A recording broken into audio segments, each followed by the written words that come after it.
Welcome to the Abundance Hack Show, where we are inspiring you to ditch the outdated beliefs, release the blocks, and fully embrace your sovereignty so you can confidently expand to allow more love, joy, and aligned success in your life. I am Niajae, your conscious accountability partner, reminding you that abundance is your birthright.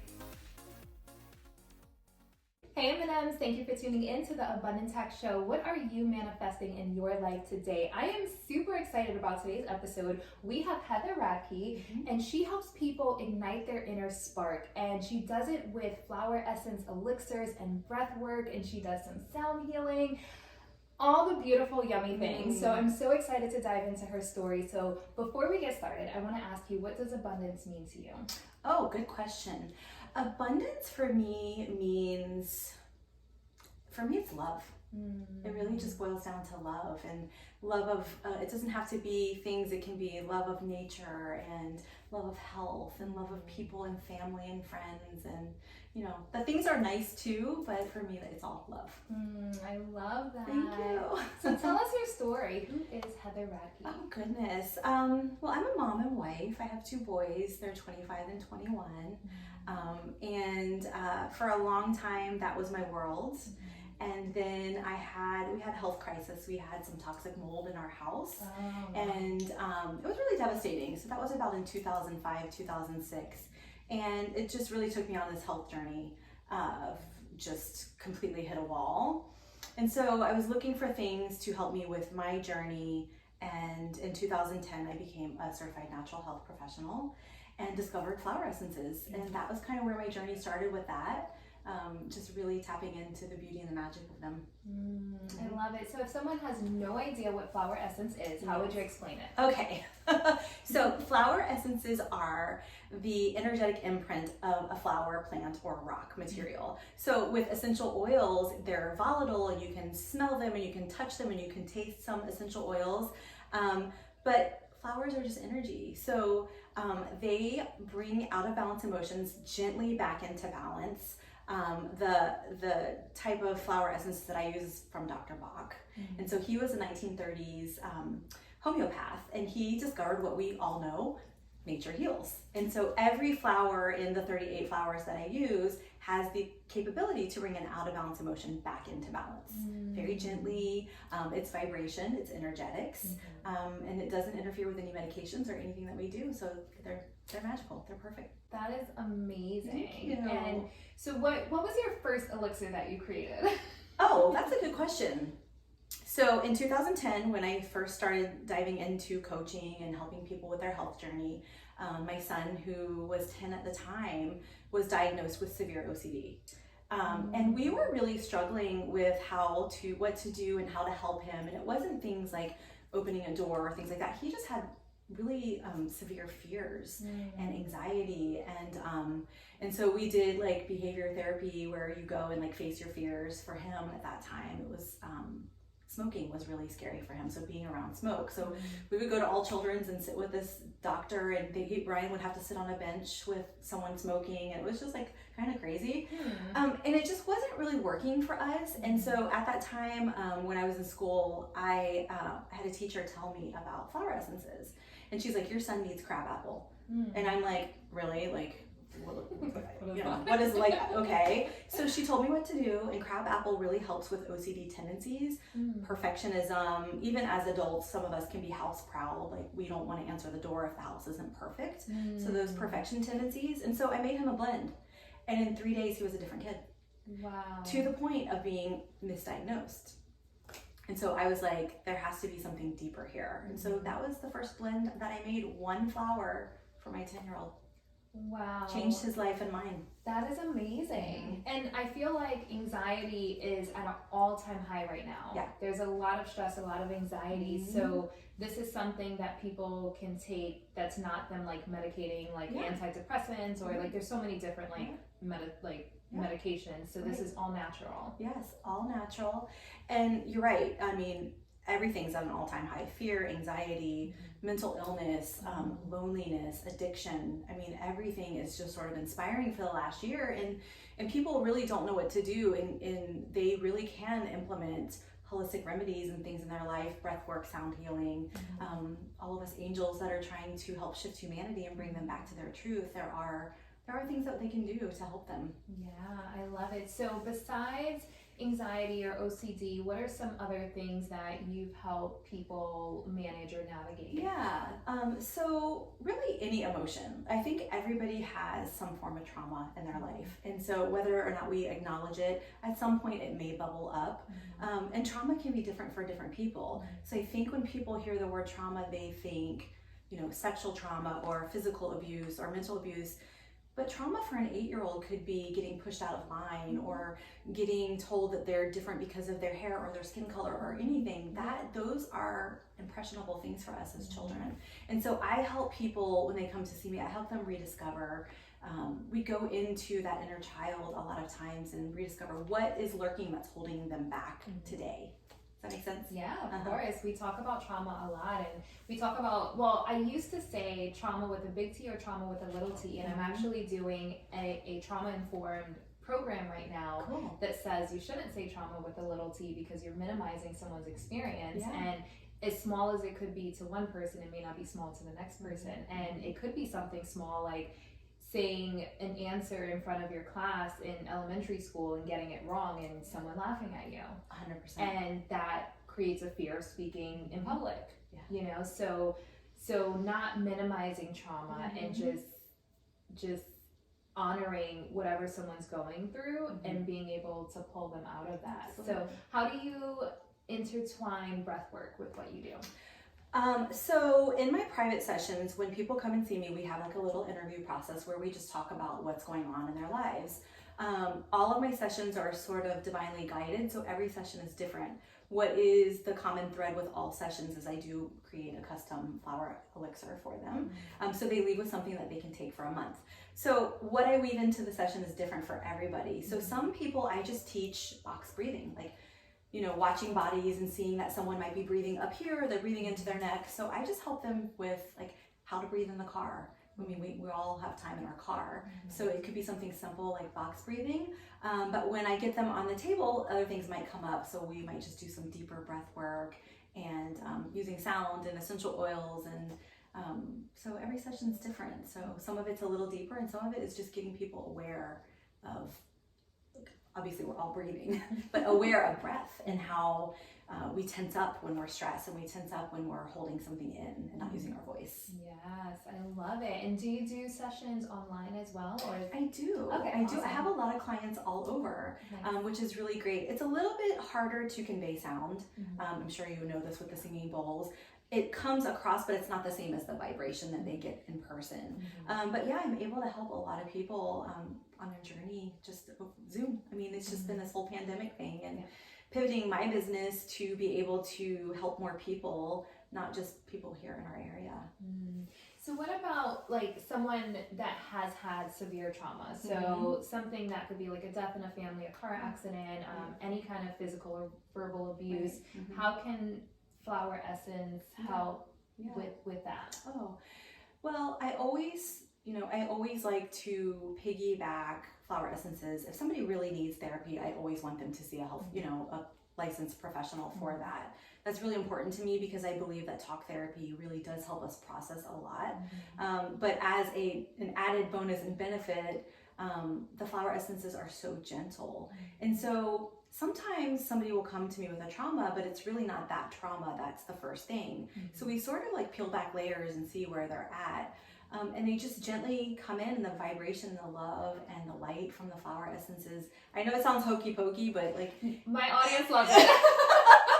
They love it. They love it. We talk about all these things. Yeah, like some people say woo or whatever, but it's like, no, this is the reality. Like people are looking for more answers. I work a lot with cancer patients who are, that's traumatic. That's traumatic for the whole family, and helping them to guide them on their journey and help them feel good in their bodies with all these transitions and change. There's a flower called Walnut that is all about transitions and change, and I always put it in elixirs of people that are going through health crisis because, I mean, that is such a transformation to go through a diagnosis like that. And so also for healers, like walnut is a great flower for healers because we are often affected by other people's stories, by their energy. Just by walking in a room, we can be affected if we're not, zipped up and guarded. And so I always put walnut in a blend and or a mist for healers too. Yeah, I love it. Okay, so I have to ask, because I know walnut as like a nut. So the flower is different. Yeah, so it comes from the walnut, from the plant material of the walnut. Okay, so the beautiful rippled leaves. Yes, it's walnut. Yes. Oh, very cool. Yes. Okay. And so if you see a walnut tree, hug it. Good vibes. Yeah, Good vibes from a walnut the same as an tree. oak tree. So there is so much wisdom and grounding with plant materials and flowers, and so it's amazing. We just have to get quiet and get tuned into nature. What do you do for energetic self-care? Life challenges us. However, we have tools to help us navigate the transitions, release trapped emotions, maintain positive energy, and expand to allow more joy and excitement. Abundant and Aligned Society is an energetic self-care accountability program that helps you go from stress and anxiety, fight or flight, to operating from a place of abundance and alignment. Go to niajae.com/society for more information and start vibrating higher. Being that the theme for this podcast is abundance, what would be a blend or something you would recommend for someone that's trying to tap into the energy of abundance? Oh, I would say, it could go with the 38 flowers. There's so many combinations. I would say the most important thing is confidence. What's blocking them from abundance? What's the block? Is it how they grew up, the stories that they heard around money? Is it a scarcity mindset? Is it a creativity issue? Like, there's so many things, but for me, I would say larch. Larch is all about confidence and that inner belief and that trusting ourselves to be able to bring in abundance, however it looks to them. It could be abundance of health, it could be relationships, but I think larch would be the first thing I would go to, and then dig from there. Is there trauma? Is there do they like what they're doing? Do they want a career change? Wild Oat is all about finding your path in life. And so if it's somebody that's like, I have all the money in the world, but I'm unhappy, we would want to be like, okay, what can we shift to make you happier in your job and really feel like you're living your passion work? So it could be different, but I would say larch would be the most important. I love it. So how does one take the elixir, and then for what length of time do you recommend? So the elixirs come in a 1 ounce bottle. It's a dropper bottle, and it's sublingual. So you can put 4 drops under the tongue 4 times a day, or for people that carry big water bottles all day, you just do 16 drops and carry it all day. And then I have them do like a couple bonus drops before bed, but consistency is key. So the bottles last around 4 weeks. And then typically I have people revisit me right after the end of the bottle, and then we can kind of separate sessions out based on where they're at. The first 24 to 48 hours is quite euphoric. Like, people really do feel shifts really quickly. And so it's magical. And sometimes we get the blend wrong. Like, I'll check in 3 or 4 days later and it's like, I don't know. So we can always readjust if something isn't like aligning with, like, they're not feeling like, fireworks. And sometimes it's subtle. It can take, 2 to 3 weeks for people to feel anything. So it's just me feeling confident in the blend, and knowing that they're taking it consistently is huge too. Yeah. And sometimes I feel like people don't realize all of their blocks. Yes. And they may not even notice the little subtle shifts in life. Because I feel the same thing with sound therapy. Like, they may feel relaxed, but they don't notice that they're starting to be a little more focused, or a little more like posture better, or setting healthy boundaries. So it's little tiny shifts that you just have to really be aware of when you're breaking through some of the programming. The subtleties for us are magic. That's the sweet spot. That's the medicine. And also acknowledging that people are on their own journeys, and that, like, as much as we want them to get it, it's like, oh, but like they come in and you're like, I see a totally different person. Like, that person does not look the same as 4 weeks ago. But then that pessimism can come in, and depression, and there might be somebody at home in their ear saying you're not good enough, or you're not. And so, really just helping people find the imbalances in their life with the power of the flowers behind them. Flower power. And so how does it play with chakras? So with chakras, so that's amazing. I'm not an expert on chakras. I know a lot. It's just, for me, it's in the interview process. So if somebody is like texting me, I'm running late, and they come in and they're frazzled, and they're like, they're hot, and they're tearing off their clothes, not all their clothes, just like the outer clothes, but and they're just like, they're just not in their body, and they're like, and they're blaming everybody else, and like, I'm like, okay, root chakra.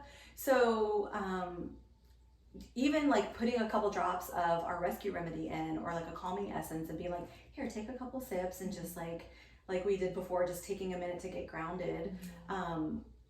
So it comes into play. There's a lot of people have given away their power. A lot of people have, feminine issues and abuse or triggers or things like that, or just health issues, endometriosis or ovarian cysts, and confidence and power and our hearts. And honestly, what I see the most of all the chakras is not using their voice. People aren't speaking up. And especially now, it's just really bonkers how people are just, this last year, people have somehow lost their voices, because we're all behind camera, and we're doing Zooms, and we're doing things, and so that inauthenticity of not feeling like you're speaking your truth, and then the wisdom, bringing in the wisdom to be able to see the bigger picture, and then just connection to divine source, whatever that looks like for each person. So the flowers can just line right up and bring people right back into balance. I love it. So what are your top 3 tips for living an abundant life?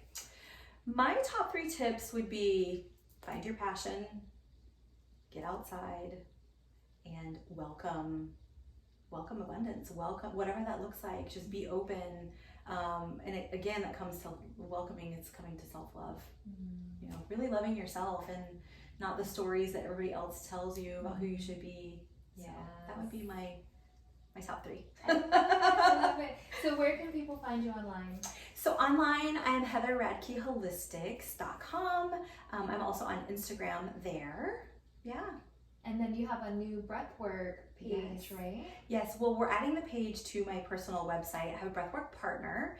I just got back from Sedona for 3 weeks there. I was there learning from Anahata Ananda, who is an amazing healer, teacher, wise, beautiful woman.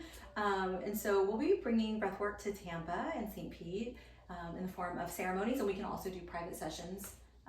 So that's going to be coming really soon. I love it. So what else is new for you? What else are you manifesting into your practice? I'm working on a card deck, an oracle card deck, and I found an amazing artist, Rachel Farbaugh, in Sedona. And so we are creating an oracle deck. When I do sessions, I pull cards for people just to give us a little guidance. And I was like meditating one day, and I was like, why am I not doing my own card deck that goes with each flower? So I'm creating 38 cards. That's so amazing. If you come and you pull the mustard card, we would want to look at, where are you finding doom and gloom in your life? Like, where are you, like, it's kind of like that Eeyore thing where, so that, and then I'm also creating retail elixirs where people that can't see me one-on-one can pop online and just buy an elixir. So if somebody has fear and terror around a dental appointment or getting a cavity filled or something done, you can take an elixir to give you courage and hope and confidence around that. So I love it. So I will have all of her links in the show notes, so you can definitely check her out and the amazing things that she is doing. And I'm excited just to see everything progress from here. I'm super intrigued. I didn't know anything about Flower Essence, and so now I'm like, ooh, I want an elixir. Well, and you can also, we can talk, but like, I charge every elixir in a singing bowl. So after I make the blend, I pop in some color light from the outside, and I pop it in, and I usually use the heart chakra bowl, and I just give it, a little vibration of the wow factor of the vibration of sound into it. So, and that for some reason people are so intrigued by that. And so thank you for your work and what you're bringing to our community. It's so needed. And what your healing modality does is just so subtle and beautiful, and everybody relates to sound and music, and it brings up really magical emotions, and it's very angelic. All dressed in white. Well, thank you so much. You're This has been welcome. a pleasure. Yes. And until next time, be decadent. Thank you for tuning in to the Abundance Hack Show. I would love to hear from you. Leave your comments and questions, and don't forget to subscribe so you don't miss any of our yummy episodes. Every time you leave a 5-star rating or review, I do my happy dance.